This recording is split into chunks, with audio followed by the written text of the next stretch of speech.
श्री शिवाय नमस्तुभ्यम। हर हर महादेव। देखिए आज का दिन है वो बहुत ही खास दिन है क्योंकि आज है देव उठनी एकादशी। देखिए गुरुवार का दिन है। गुरुवार का जो दिन होता है वो भगवान विष्णु को समर्पित होता है और कार्तिक मास है वो भी भगवान विष्णु को समर्पित है और एकादशी का दिन होता है वो भी भगवान विष्णु को समर्पित होता है।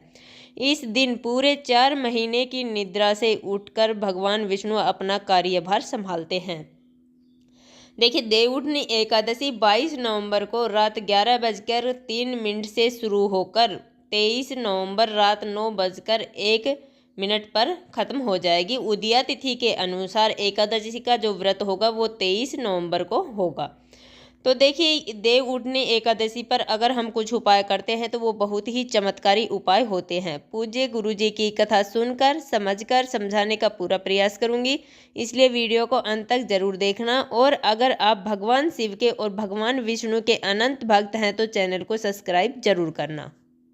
हम आपको अपनी वीडियो में 3 बहुत ही चमत्कारी उपाय बताएंगे जो आपको आज के दिन यानी एकादशी के दिन करने हैं। पहला जो उपाय है वो हल्दी का उपाय है। देखिए हल्दी है वो सौभाग्य में वृद्धि करती है, हमारा जो सौभाग्य दुर्भाग्य है उसको सौभाग्य में बदलती है। इसलिए हमें करना क्या है, हमें पहला जो उपाय करना है वह मनोकामना पूर्ति के लिए है, किसी कार्य की सफलता के लिए है और इच्छा पूर्ति के लिए है। हमें करना है थोड़ी सी, हमें 1 चुटकी हल्दी ले लेनी है और हमें ले लेने हैं 9 काले तिल के दाने। देखिए काले तिल के दाने हैं वो हमें गिनकर ले लेने हैं, हमें 9 दाने ले लेने हैं। उसके बाद में हमें 1 लोटा जल लेना है। लोटा है वो तांबे का होना चाहिए और जल हम उसमें अपने घर से भर लेंगे, शुद्ध स्वच्छ जल भर लेंगे। इसके बाद में ये सब सामग्री लेकर हमें चले जाना है तुलसी माता के यहाँ पर। देखिए तुलसी जी के यहाँ पर जाकर हमें यह उपाय करना है। देखिए हमें करना क्या है, अगर हम शाम के समय इस उपाय को कर रहे हैं तो हमें जल इसमें अर्पित नहीं करना है। देखिए सूर्यास्त के बाद हम तुलसी में जल अर्पित नहीं करेंगे। तो देखिए हमें करना क्या है, हमें जो हल्दी लेकर गए हैं हमें उसमें थोड़ा सा जल मिला लेना है, उसका पेस्ट बना लेना है। उसके बाद में उस हल्दी से हमें तुलसी माता के यहाँ पर जो क्यारा होता है तुलसी जी के होती है वहाँ पर हमें 7 बिंदी, देखिए आपको स्क्रीन पर दिख रहा होगा, 7 बिंदी हमें लगा देनी है। ओम तुलसियाय नमः का स्मरण करते हुए अपना नाम और गोत्र भी हमें साथ साथ बोलते रहना है। उसके बाद में हमें 3 काले तिल के दाने लेने हैं और तुलसी जी के जड़ में हमें वो 3 काले तिल के दाने समर्पित कर देने हैं। अपना नाम और गोत्र बोलना है और ओम नमो भगवते वासुदेवाय नमः का स्मरण करना है और वो हमें 3 दाने समर्पित कर देने हैं। देखिए उसके बाद में हमारे पास 6 दाने बचे हैं, जिसके बाद में हमें 3 दाने और अपने सीधे हाथ में ले लेने हैं और अपनी मनोकामना बोल देनी है और अपना नाम और गोत्र बोलना है और तुलसी जी के ऊपर हमें वो 3 दाने छींट देने हैं। देखिए आपको स्क्रीन पर भी दिख रहा होगा, हमें 3 दाने डाल देने हैं।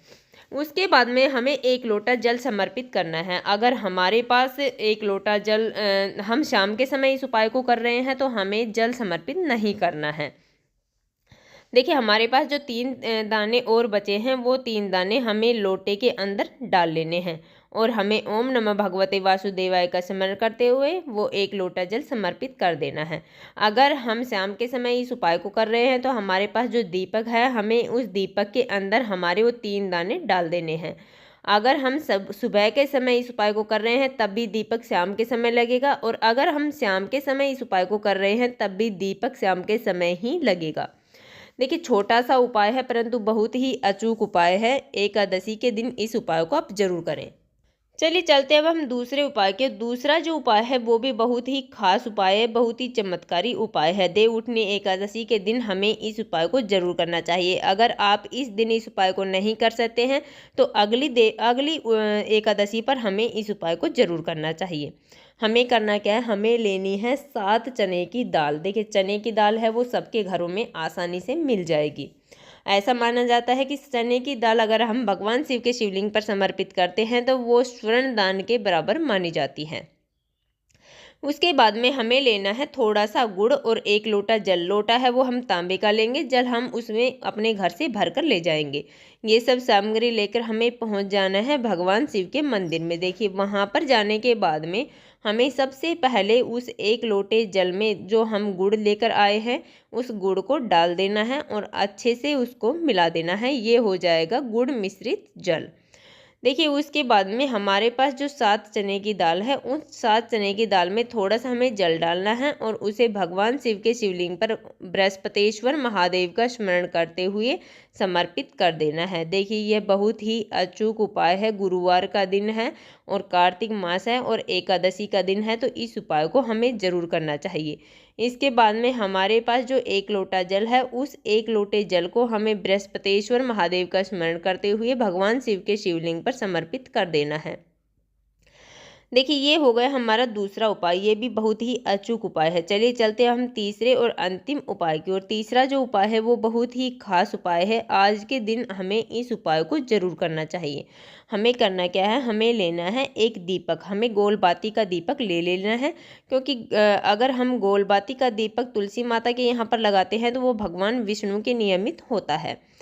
और हमें ले लेनी है थोड़ी सी हल्दी और थोड़े से काले तिल के दाने। देखिए ये सब सामग्री लेकर हमें पहुंच जाना है तुलसी माता के यहाँ पर। देखिए आपके घर में तुलसी जी होंगी, वहाँ पर हमें यह उपाय कर लेना है। उसके बाद में हमें तुलसी जी के यहाँ पर एक दीपक प्रज्वलित कर लेना है। देखिए हमें इस बात का विशेष ध्यान रखना है कि तुलसी माता को इससे कोई भी हानि ना हो। उसके बाद में हमारे पास जो हल्दी है और काले तिल के दाने हैं उन्हें हमें ओम नमः भगवते वासुदेवाय का स्मरण करते हुए उस दीपक के अंदर डाल देना है और हमें वहाँ पर बैठकर कम से कम 51 बार ओम नमः भगवते वासुदेवाय का स्मरण कर लेना है। देखिए धन प्राप्ति के लिए ये बहुत ही अचूक उपाय है। इस दिन अगर इस उपाय को हम कर लेते हैं तो हमारी आर्थिक स्थिति बहुत ही मजबूत हो जाती है और हमारे सभी संकट हैं वो सभी दूर हो जाते हैं। तो देखिए हमने अपनी वीडियो में 3 उपाय आपको बताए हैं। अगर आपको कोई सा भी उपाय अच्छा लगे, सरल लगे, आप उस उपाय को आज के दिन जरूर करिएगा। हमने अपनी तरफ से समझाने की पूरी कोशिश की है। उम्मीद है आपको वीडियो समझ में आ गया होगा। अगर वीडियो अच्छी लगी तो लाइक करना और अगर आप चैनल पर नए हैं और अभी तक आपने चैनल सब्सक्राइब नहीं किया है तो ऐसे ही छोटे छोटे उपायों को देखने के लिए हमारे चैनल को सब्सक्राइब जरूर करें। श्री शिवाय नमस्तुभ्यम। हर हर महादेव। ओम नमः भगवते वासुदेवाय नमः।